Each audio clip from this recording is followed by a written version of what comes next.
Hey, okay, so let's do this. You guys wanted me to cover what to do when people copy and paste your work. So, everybody is always going to just take bits and pieces from what I can share. Like, I'm not saying that this is the only thing that you should do or anything like that, of course. This is just my take on it, and I would love to hear your guys' take on it, what you guys normally do, how you handle it, and all of that. So feel free to add that in the comments below because I am always open to learning and adjusting and trying something that's new. I have a very, I used to be a very fixed mindset, but I'm a growth mindset person. So um, working online it's a vulnerable thing, right? Because we create this content that is heartfelt, that is unique to us, that is speaking to the people that we want it to speak to, and then to see it copy and pasted, or for the people creating programs who have been copied and pasted, or gone on photo shoots and had those photo shoots copied and pasted, to brand somebody else, even though it was your idea, your concept.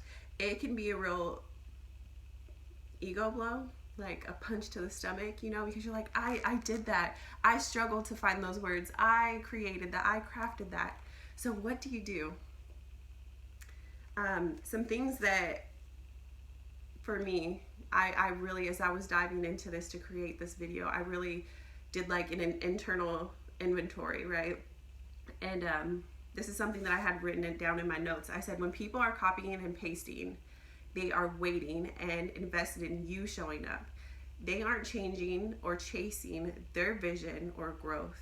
So it's going to catch up with them, their audience, as you continue to level up and show up, because they're always going to be one or two steps behind, right? And as I was thinking about myself and my journey and my audience, what I'm doing and the people that I relate to, and even how my own growth has changed how I show up, I thought that that was really true. So when people copy and paste, of course you can always be direct. Just message them. Say, hey, the marketplace might get kind of confusing if you're copying and pasting something that I created, or could you at least quote me since you copied and pasted my message or whatever. You can ignore it, because blows to our ego always make us want to react instead of respond. And then sometimes it doesn't even need the energy, right? Like, what's the point? You can raise your energy and rise up so the concept of the person copying and pasting will never negatively impact you, because you are expecting greatness from the universe. Let it go and do you. Do you. Let it go and do you. Because that's in the past. It's something you've already done now. You're already moving on to your next idea, your next concept, your next great thing, while that person is just barely finding what you just did, right? So keep growing. Realize that people, because you are crafting your content so uniquely, people are always going to resonate with pieces of what you share. And while they're diving in and looking for their unique, authentic voice, what they are sharing might sound like you, because they resonate with it, because you are visible now. So take that part as a compliment and keep moving, keep vibrating higher, keep growing, keep pouring into yourself so that you can apply it. And I know it sucks, especially when you've taken courses and you've paid for training and you've paid for classes, and there's people who've gone to college for marketing and everything else, and to have someone rip you off, it's frustrating, right? But when you compare it, like your body of free content, that you just freely give, compared to the body of your paid content, of what you get paid to produce, you should always have more kind of bits and pieces out there that are free for people to bring in more of your tribe, because people are always searching for that and always finding it and always coming into you and stalking you, whether you know it or not. So that's something to consider too.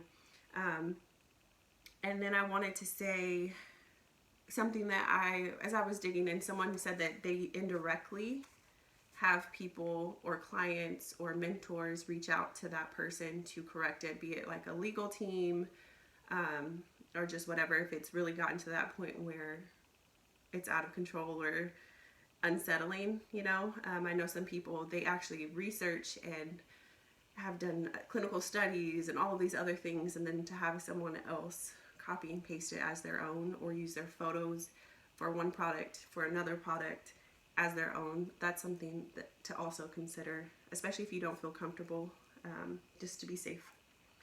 I have my notes down here.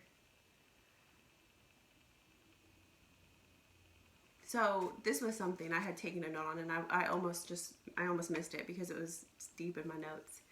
A lot of times we are upset when people copy and paste because we have a fear of something, fear of losing our audience, fear of losing a sale, fear and lack. We think that we are going to lack something by them copying and pasting us. But if we continue to level up, we continue to rise up, we are always in that abundant space where people are finding us. People want to work with us. Our voice, our authentic voice, our being, our products, our service, whatever it may be. And so that has a lot to do with ego too. So once we get past that lack mindset and fear and all of that, and we acknowledge it and honor it, that's something to really move forward with as well. I think that that's pretty much it. I'm really curious to hear what you all, my daughter, I'm really curious to hear what you all have to say, what you thought about this video, if it was helpful, not helpful, too long, too short. I really value your input and your time. I want to make use of the Soulpreneur Life group as much as possible, where I can just pour into you guys and you guys can pour into one another and myself and really make it a great space. But I can't do that without you. So I can't wait to hear your thoughts, and we will chat soon.